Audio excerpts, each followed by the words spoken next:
Hello दोस्तों, स्वागत है आपका आज की ताज़ा खबर में।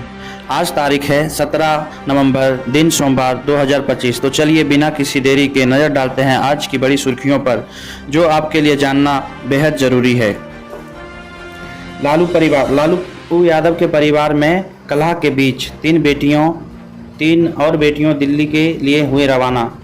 लालू यादव के घर में तनाव बढ़ने की खबरें के बीच और रोहिणी आचार्य के घर छोड़ने के बाद अब उनकी बेटियां रागिनी, चंदा और राज लक्ष्मी भी अपने बच्चों के साथ पटना आवास छोड़कर दिल्ली के लिए रवाना हो गई है। गौरतलब है कि किसी रोहिणी ने हाल ही में परिवार से नाता तोड़ने और राजनीति छोड़ने का ऐलान किया है।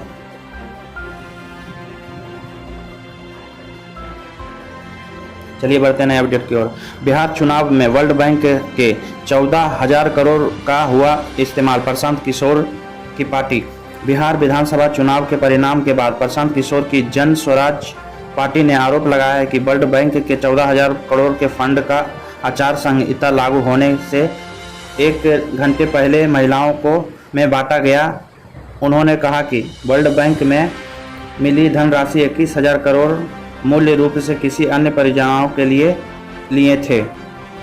चलिए बढ़ते हैं नई अपडेट की ओर। जनशक्ति जनता दल के नेता तेज प्रताप यादव ने दिया एनडीए को अपना नेतृत्व समर्थन। रिपोर्ट्स के अनुसार जनशक्ति जनता दल के नेता तेज प्रताप यादव ने बिहार में एनडीए सरकार को अपना नेतृत्व समर्थन देने का फैसला किया है।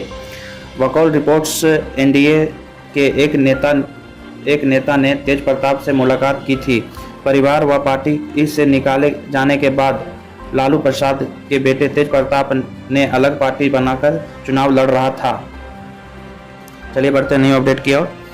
बांग्लादेश के तख्तापलट में अमेरिका का हाथ या शेख हसीना ने दिया जवाब। बांग्लादेश के पूर्व प्रधानमंत्री शेख हसीना ने कहा कि सत्ता में से उसकी बेदखली में अमेरिका या उससे जुड़े समूह को भूमिका का ठोस सबूत नहीं है।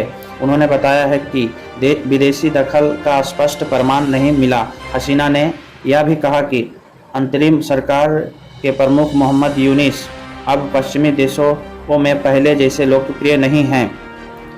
चलिए बढ़ते हैं नई अपडेट की ओर। सऊदी अरब में बस डीजल टैंकर की हुई टक्कर, 42 भारतीय तीर्थ यात्रियों की मौत की आशंका। स्थानीय रिपोर्ट्स के अनुसार सऊदी अरब के मदीना के पास तीर्थ यात्रियों से भरी बस की डीजल टैंकर से टक्कर में कम से कम 42 भारतीयों की जलकर मौत हो गई है। मृतकों में अधिकतर लोग हैदराबाद के बताए जा रहे हैं। हिंदुस्तान टाइम्स के अनुसार तेलंगाना सरकार रियाद स्थित भारतीय दूतावास के संपर्क में है और हालात पर नज़र रखे हुए हैं। चलिए बढ़ते हैं नई अपडेट की ओर। भारत ने अमेरिका के साथ की ऐतिहासिक एलपीजी डील। केंद्रीय मंत्री हरदीप सिंह पुरी ने घोषणा की है कि भारतीय सार्वजनिक क्षेत्र की तेल कंपनियों ने अमेरिका गल्फ कोस्ट से 2.2 मिलियन टन वर्ष एलपीजी सोर्स करने के लिए एक समझौता पर हस्ताक्षर किए हैं। यह भारत की वार्षिक आयात का 10% है। पुरी ने आगे कहा कि भारत अपनी एलपीजी आपूर्ति में विविधता लाने का प्रयास कर रहा है। धन्यवाद।